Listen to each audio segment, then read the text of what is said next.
kiss me goodnight, Sergeant Major. Tuck me in my little wooden bed. We all love you, Sergeant Major. When we hear you bawling, show a leg. Hey there, Rednecks, Preppies, Redneck Preppies. It's me, the Redneck Preppy. How you doing today? Great? Good. Today, in the latest episode of the A Short and Convoluted History of series, we're going to take a look at the Lee Enfield No. 5 Mark I, otherwise known as the Jungle Carbine. And normally I would have a representative example of the rifle we'd be talking about today. Long story. As always, these episodes are meant to be a brief introduction to the subject matter, not an exhaustive exploration. Now, before we get into the history of the rifle, let's take a closer look at our subject. Now imagine me in the Maginot line, sitting on the mine in the Maginot line. The No. 5 Mark I came in at 1 meter or 39.5 inches long with a 47.6 centimeter or 18.75 inch barrel. Unloaded, the carbine weighed 3.2 kilograms or 7 pounds, 1 ounce. It was chambered in the .303 British round, first introduced in 1888 as a black powder cartridge before being converted to a smokeless powder version in 1891. If you've spent any time around a No. 4 Mark I Lee Enfield rifle, you're going to notice a lot of similarities between it and the Jungle Carbine. That's because the latter was based on the former. Let us start at the front of the carbine, where you will see its iconic conical flash suppressor. Just behind it on top is a front blade sight protected by 2 ears. Below it is a bayonet mounting point. The flash hider's design meant that the Jungle Carbine required a unique bayonet, and that was the No. 5 Mark I blade bayonet, which could also be used as a combat knife. And speaking of the bayonet, here it is. 30.2 centimeters or 11.9 inches long. The blade is 20 centimeters or 7.9 inches in length. During the Second World War, over 300,000 were produced, with an unknown number after the war. Returning to the carbine, we can see the front sling attachment point. Continuing back, the provenance of the No. 4 Mark I becomes very apparent, as the magazine and action are essentially that rifle's. About the only obvious difference, at least from this angle, is that the bolt knob is hollowed out to save some weight. The magazine held, uncommonly for service rifles at the time, 10 rounds, which soldiers were expected to feed with 5-round chargers. Speaking of weight savings, there were a number of lightning cuts made on the receiver, and the wood was shortened or removed in an effort to save weight wherever possible. As we can see by the rear sight, it's not just the bolt knob and some cuts that make this one different, and unlike the No. 4 Mark I, the Jungle Carbine sight is graduated to 800 yards. And over on the left side, we see the rifle's familiar safety lever. Forward of that, we see markings typical of a Jungle Carbine, often electro-penciled and with a month and year of manufacture. Another difference from the No. 4 Mark I, we have a side-mounted rear sling attachment point. And finally, at the back of the rifle is its other famous part, the rubber butt pad. The butt pad had 2 primary missions. The first was to reduce the recoil, which on the Jungle Carbine could be unpleasant, and the second to prevent the rifle from slipping off the shooter's shoulder while shooting.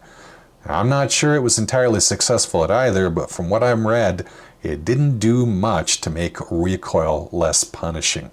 Now today, all of these rubber butt pads have hardened thanks to age, so I doubt you'll ever see one that doesn't feel as hard as the wood stock itself. And that is your No. 5 Mark I Jungle Carbine. Grit and blood will never stand for insult. Grit and song will rally at her call. This is the second consecutive entry in the A Short and Convoluted History of series, where the predecessor of the rifle we're looking at was the rifle we're looking at. Well, sort of. The British Army entered the Second World War with a Lee Enfield rifle as its primary service rifle, but it was the short magazine Lee Enfield, or SMLE No. 1 Mark III. I know people are going to raise their hands and say, Redneck, what about? Let me get to it. As I said, the SMLE was the primary rifle in use for much of the British Army entering the Second World War. Brought into service in 1907, it served the Empire through the First World War and the first few years of the Second World War. Now for the hand raisers, yes, the Lee Enfield No. 4 Mark I is more associated with the Second World War. It was introduced in 1939, but it took a few years for the rifle to become a near universally issued service rifle. Designed for improved mass production and durability, the No. 4 Mark I featured a heavier barrel, simplified rear aperture sight, and a stronger receiver, which offered greater accuracy and robustness in combat. The No. 4 Mark I performed exceptionally well during World War II, earning a reputation for that accuracy, reliability, and fast cycling thanks to its smooth bolt action. Its robust construction and effective aperture sights made it well suited for the varied conditions of European and North African battlefields. Troops valued its 10-round magazine and quick reload capability, giving British infantry a significant rate-of-fire advantage over many enemy rifles. So why then the No. 5 Mark I? Well, I said European and North African battlefields. The British military and its colonial allies tasted combats in other places as well, where the No. 4 Mark I wasn't quite as ideally suited.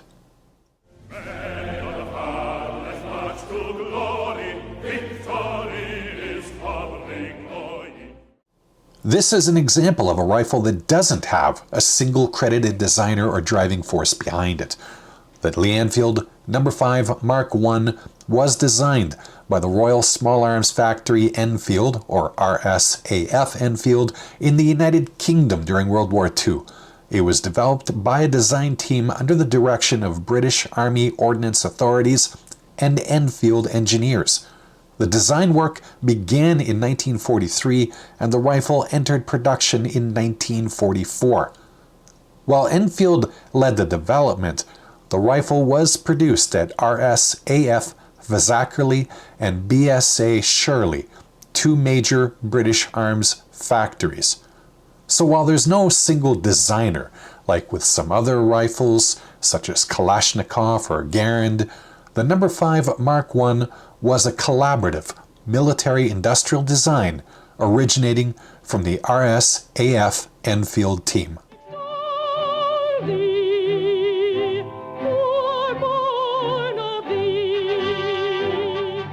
Imagine, it's the Second World War and you are a young British soldier. After the fall of Singapore in 1942, most of your country's attention has been focused on Europe. That's where most of your mates were sent. And you have no reason to think that you won't be joining them now that you're old enough to fight. And before you know it, you find yourself in a rotting hellhole that is a jungle far away from Europe, where not only the Japanese are doing their damnedest to kill you, but the environment as well. And to add to your misery, you're carrying a Lee Enfield No. 4 Mark I, a long and heavy rifle that seems twice as long and heavy in the tight confines of the jungle. Well, fortunately, British military authorities also realized that the standard rifle was less than ideal for combat in Southeast Asia and the Pacific. See, the No. 4 Mark I was a great rifle in places like Europe, where taking shots at Fritz at a few hundred yards made use of its effective range. In the jungle, well, combat distances were generally much shorter.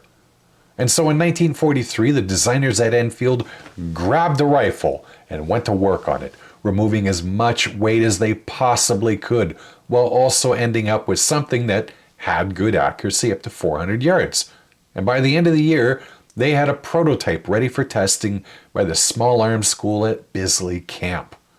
And the first results were mostly positive. The rifle was accurate, comparable to the standard No. 4 Mark I out to 500 yards.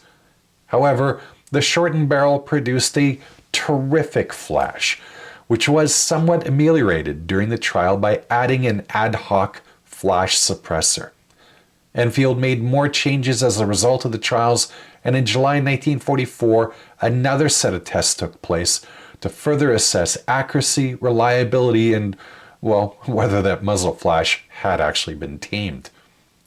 The tests showed that the muzzle flash could no longer be seen in daylight. The lightened rifle was expected to remain accurate for at least 6,000 rounds, but, and perhaps not surprisingly, treating the rifle roughly had a greater impact on accuracy than a number 4 Mark I.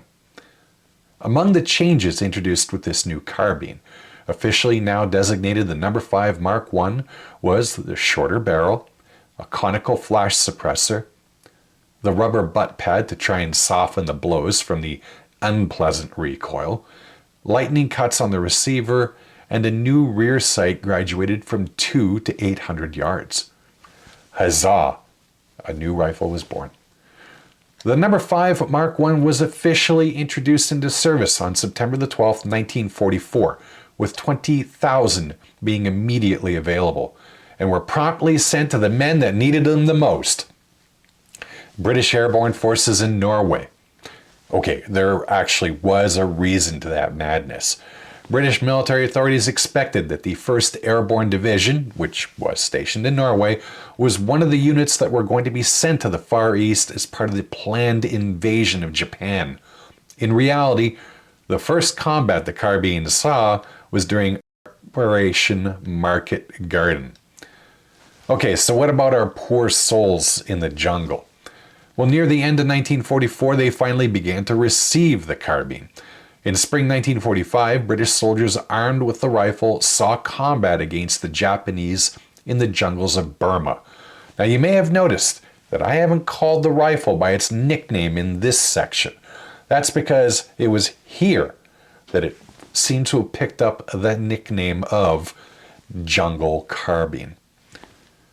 Of course, it wasn't just the regular army that used the rifle. Units such as the Chindits, British India Special Operations Forces, were among those issued the new carbine. The rifle was appreciated for its improved maneuverability in close quarters combat, patrols, and jungle skirmishes. Australian forces and some units in the Pacific Islands also received small quantities of the Jungle Carbine toward the end of the war, although by that point many Pacific operations were winding down as Japan approached surrender. Its introduction came too late for it to be widely distributed or to have a decisive impact on the broader conflict. The end of the war, however, didn't mean the end of its use. It continued to see limited service, including the Malayan Emergency, which took place from 1948 to 1960. This was a guerrilla war fought in British Malaya between Commonwealth Armed Forces and the Malayan National Liberation Army, the military arm of the Communist Party of Malaya. The conflict arose from communist efforts to overthrow colonial rule and establish a communist state. Now, ultimately, the British and Commonwealth forces managed to suppress the insurgency through a combination of military action, strategic resettlement, and winning support from the local population. By the mid-1950s, however, it was replaced by newer designs like the L1A1 self-loading rifle, FNFAL to the rest of the world, marking the end of its relatively short post-war career. The weather may be wet or fine, we'll just rub along without a care. One of the most persistent criticisms of the Jungle Carbine has been the so-called wandering zero issue, a claim that the rifle's point of impact would shift unpredictably, even without changing the sights or the conditions. This alleged flaw has been widely debated, casting a shadow over the rifle's overall reliability and accuracy in the field. The British military acknowledged the issue to some extent, citing concerns with maintaining a consistent zero during testing and operational use. Various theories have been proposed to explain the cause of this wandering zero. These include the extensive lightning cuts made to the receiver and barrel, which may have reduced structural rigidity, the use of a conical flash hider that could have affected barrel harmonics, and issues with the bedding of the action in the wooden stock. Some have also speculated that tropical climes, where the rifle was primarily deployed, may have caused swelling or warping of the wooden components, contributing to inconsistent accuracy. However, there remains significant debate over whether the Wandering Zero was a systemic flaw or an exaggerated problem. Post-war tests conducted by collectors and researchers using rifles in good condition often fail to reproduce the erratic accuracy. Many modern shooters report that a properly maintained and bedded No. 5 Mark I can be quite accurate, with no more shift in zero than any other service rifle of the area. It's also worth noting that the wartime production standards and field conditions may have played a role in any issues observed, rather than a fundamental design flaw in the rifle itself. That said, plenty of soldiers in the field complained about it, so there may have been something to it. All that said, while the British Army officially cited the Wandering Zero as a contributing factor in the No. 5's relatively short service life, the real extent of the issue remains uncertain. The problem may have been grounded more in inconsistent wartime manufacturing and field wear than in the basic engineering of the rifle. And as such, the Wandering Zero arguably might be better understood as a partially grounded, but perhaps overstated concern, one that contributed to the rifle's mythos more than its actual field performance. There'll always be an England while there's a busy... There was a variant, kind of, sort of, and related experimental models of the Jungle Carbine. Now, outside of the No. 5 Mark I itself, there was the No. 5 Mark I F trials rifles. These were early prototype or pre-production models which were made in very limited numbers. They were often hand finish or slightly different in manufacturing details and may include unique markings such as FTR, which stands for Factory Thorough Repair, or experimental serial numbers.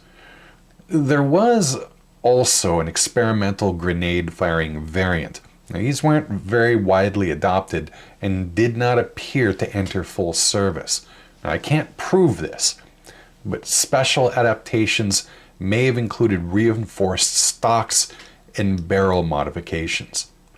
Arguably, neither of these rises to the level of a variant, because trials rifles are simply part of the process of developing an arm, and the grenade firing variant could be considered a glorified field trial. But I'd figure I'd mention both for completeness.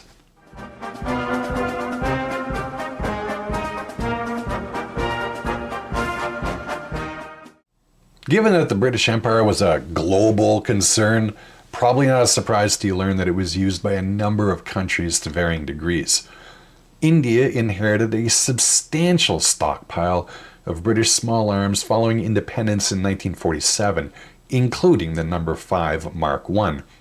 While India primarily relied on the older SMLE rifles and the No. 4 series, the Jungle Carbine found its place among specialized and paramilitary forces. Its compact size made it suitable for use in the dense terrain of India's northeastern states and in counterinsurgency operations. Though never the standard service rifle of the Indian military, it was nonetheless valued for its portability and rugged design during a transitional period of armament in the late 1940s and early 1950s. Malaysia, formerly known as Malaya, was one of the most prominent operational theaters for the No. 5 Mark I. During the Malayan Emergency, 1948 to 1960, as I previously mentioned, British and Commonwealth forces, including local units, used the Jungle Carbine extensively in jungle warfare against communist insurgents. The rifle's lightweight and shorter length made it ideal for maneuvering through thick tropical forests. After independence, Malaysia inherited some of these carbines, and they continued to be used by local forces and police units into the post-colonial era. Australia evaluated the No. 5 Mark I, but never adopted it as a standard infantry rifle. However, limited numbers were issued to Australian troops during campaigns in the Pacific and Southeast Asia, where dense jungle terrain highlighted the advantages of a shorter, more mobile rifle. While Australian forces favored their own modifications of the SMLE for jungle warfare, such as the No. 6, a local carbine prototype, the No. 5 Mark I nonetheless saw use among units that operated closely with British forces, especially in post-war policing and regional security operations.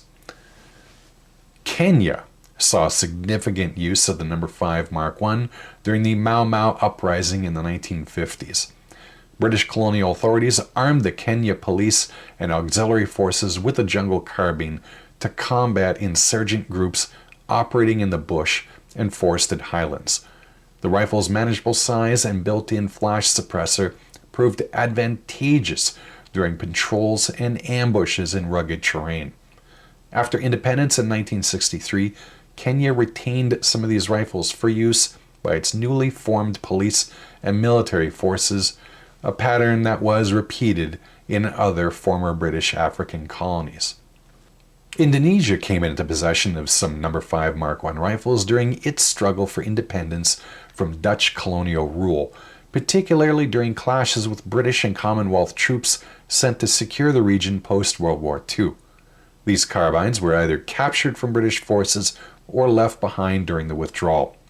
While Indonesia would later adopt other rifles as a standard, the No. 5 represented a piece of the complex post-colonial arms mosaic and served with various irregular and nationalist forces during the late 1940s.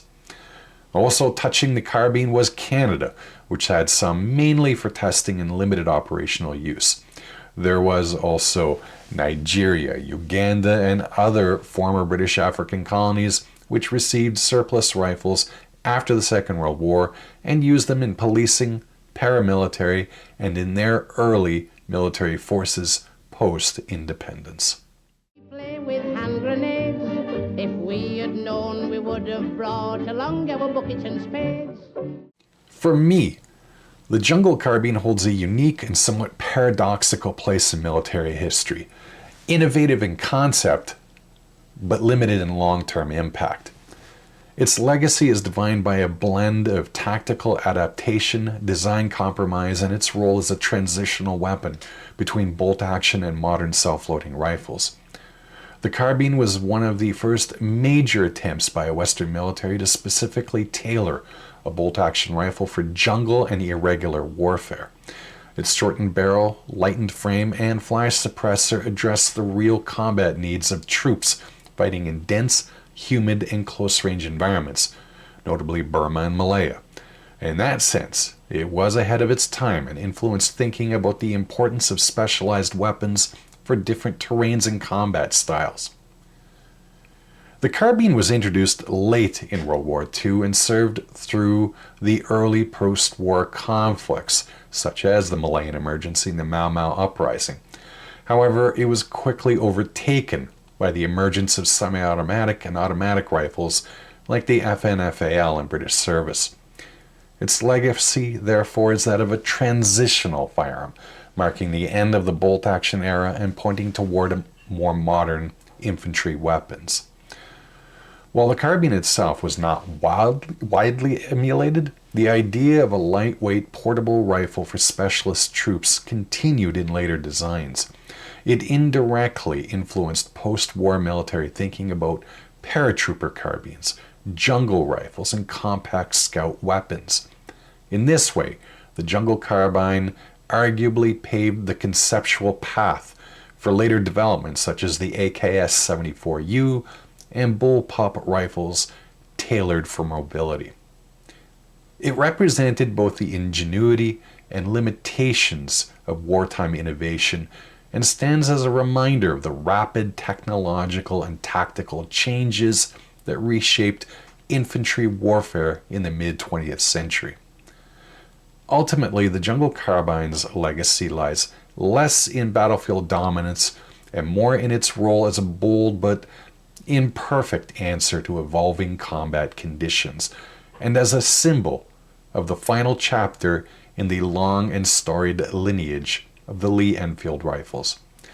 So not a success, but I really wouldn't consider it a complete evolutionary dead end either. At any rate, I hope you found today's video at least be vaguely entertaining and mildly informative. As always, I hope you have yourself a fantastic day. Take care, and bye-bye.